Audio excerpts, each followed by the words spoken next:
Hello everyone, in this video we'll talk about my biggest fears I have for God of War Ragnarok. To keep things clear, this is not a hate video. I've been playing this series from a very long time and like other fans, I want a good God of War sequel. This video is just about my feelings and doubts about God of War Ragnarok at the current state, reflecting to the amount of information we have from the developers.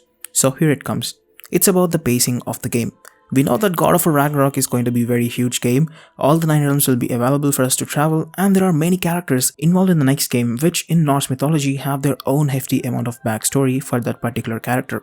Well, do God of War has to go through the whole backstory stuff to make that character pop in the game? Well, no, but there should be a good amount of character development in my opinion, and this is my biggest fear. On the other hand, I completely believe in Santa Monica Studios' storytelling capabilities, it's just that I have this feeling what if they do it in an unusual way and kinda mess it up. I say this because we got a confirmation from one of the studio devs that God of War Ragnarok will be a continuous shot from the beginning to the end credit scene, which makes me wonder how the hell are we going to see gods of Asgard, and will we get enough time in the game to really hate Asgardian forces?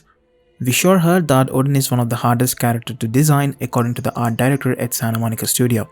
Not only this, we got to hear a lot about Thor and Odin and about the other gods we are about to meet in God of War Ragnarok. Well, this is definitely a good thing, but my fear is that what if the game is like, we told you a lot about Odin in the both stories and you'll only see him and you'll only fight him at the ending of the game. Man, I have to tell you, that sucks. I really hope it doesn't end up being like that in the game. I do believe that we will face Odin and Thor multiple times in the game. My only question is, how will it be justified? Will the All-Father and Thor fear Kratos and run away like Hermes did in the middle game? Or will it be just like God of War 3, just mass murdering the gods one by one? Well, I'm in for it.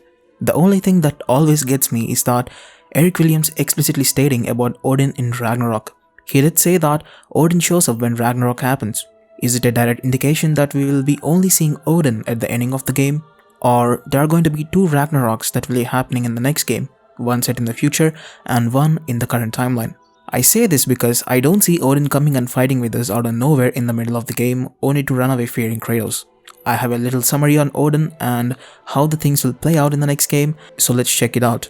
I think there will be time travel definitely involved in the next game. To this point everybody knows about that, which is where we will get to learn more about Odin's secrets and plans and come back to the present and undo all the things Odin has planned for Ragnarok. In this process, Odin will also start to learn about Kratos in the present timeline, because all his plans are failing. He knows that the Asgardian forces won't be able to beat Kratos physically, so he prepares to challenge Kratos emotionally, which in turn will be a bond breaker between Kratos and Atreus. It will be cool to see how the other characters like Tyr, Freya, Freyr and Thor will play into the story, and man, I can't wait for it.